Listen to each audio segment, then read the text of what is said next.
नमस्कार दोस्तों, फिर से स्वागत है आपका एक नई वीडियो में।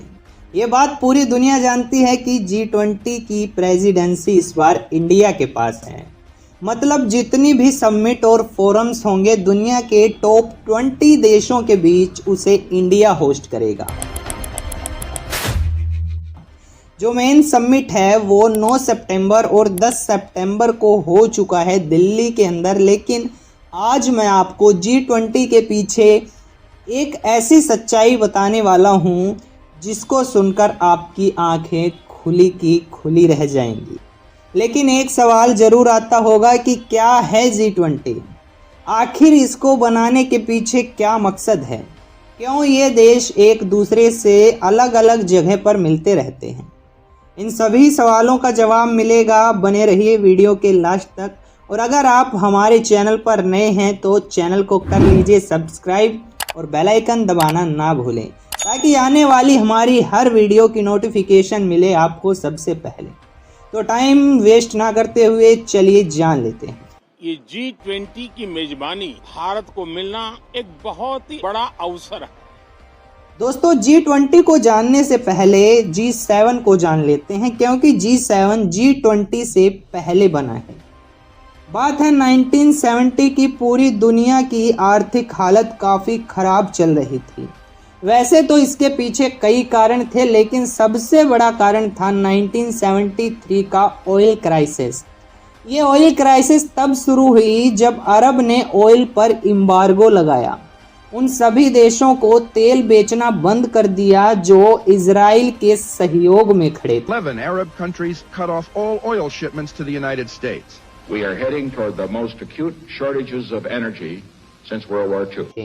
फिर इनकी सरकारों ने डिसाइड किया कि अगर इकोनॉमिक हालत को सही करना है तो हमें साथ में एक्शन लेना पड़ेगा। 73 की बात है। America, France, UK, West Germany के फाइनेंस मिनिस्टर एक दूसरे से मिलते हैं और ठीक 2 साल बाद ये इटली, जापान को भी शामिल कर लेते हैं और 1975 में होती है G6 की पहली मीटिंग। इसके बाद ठीक 1 साल बाद 1976 में कनाडा भी शामिल हो जाता है और ये G6 बदल जाता है G7 में।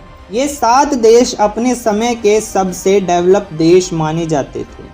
मेन मकसद इनका यही था, साथ में बैठकर इकोनॉमिक स्ट्रेटजी बनाना। इसके बाद 1998 में रशिया को भी इसमें शामिल कर लिया जाता है और अब G7 G8 में बदल जाता है।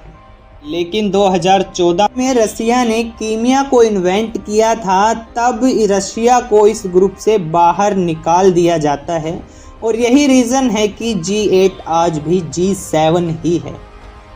अब अगर बात G20 की करें तो इसकी शुरुआत भी इकोनॉमिक क्राइसिस की वजह से ही हुई थी और यह क्राइसिस इतनी बड़ी थी कि इसकी वजह से हांगकांग, मलेशिया, फिलीपींस और चाइना, जापान, सिंगापुर, ताइवान और वियतनाम जैसे देशों पर काफ़ी प्रभाव पड़ा था। इन देशों में करेंसी की वैल्यू तेज़ी से नीचे गिरने लगी थी। इसके बाद 26 सितंबर 1998 में G7 के फाइनेंस मिनिस्टर की मीटिंग के दौरान G20 की स्थापना की जाती है। अब बात आती है कि G20 में किन देशों को रखा जाए और किन देशों को नहीं। सबसे पहले यह डिसाइड होता है कि जो G7 के मेंबर हैं वो तो रहेंगे ही रहेंगे। उसके बाद ये देखा जाता है कि दुनिया के सबसे बड़े देश कौन से हैं जो इकोनॉमी को हैंडल कर रहे हैं।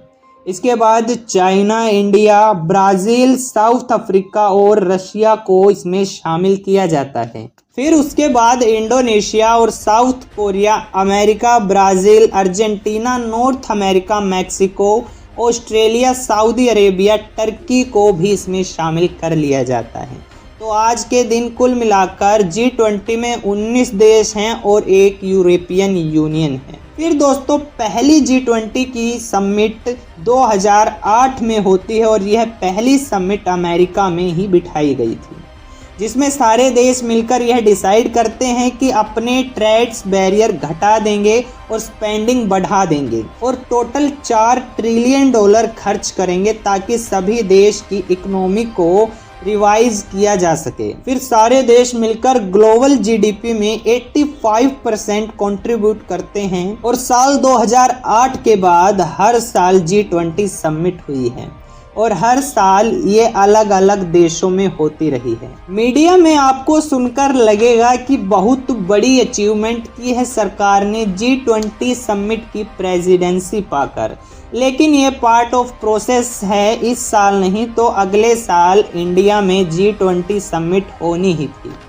वहीं अगर आप हिस्ट्री उठाकर देखें 2008 की पहली समिट से लेकर तो यह 18वीं समिट है। सिर्फ अमेरिका ही एक ऐसा देश है जिसमें 2 बार G20 समिट हुई है, 2008 में और 2009 में।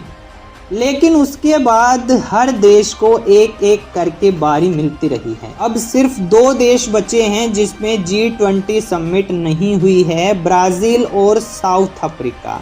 इसलिए अगले साल यानी 2024 में ब्राज़ील में G20 समिट होगी, उसके बाद 2025 में साउथ अफ्रीका में होगी। उसके बाद ये ऑर्डर दोबारा से होना शुरू हो जाएगा और फिर इंडिया की बारी लगभग 2042 में आएगी। और दोस्तों, अगर आपने अभी तक हमारी reality of India versus Bharat वाली वीडियो नहीं देखी है तो स्क्रीन पर आपको वीडियो दिख रही है, उस पर क्लिक करें और जाकर वीडियो देखें। बहुत गहराई से बता रखा है इंडिया वर्सेस भारत के बारे में। तो दोस्तों, आज के लिए इतना ही। मिलते हैं अगली वीडियो में किसी नए टॉपिक के साथ। जय हिंद, जय भारत।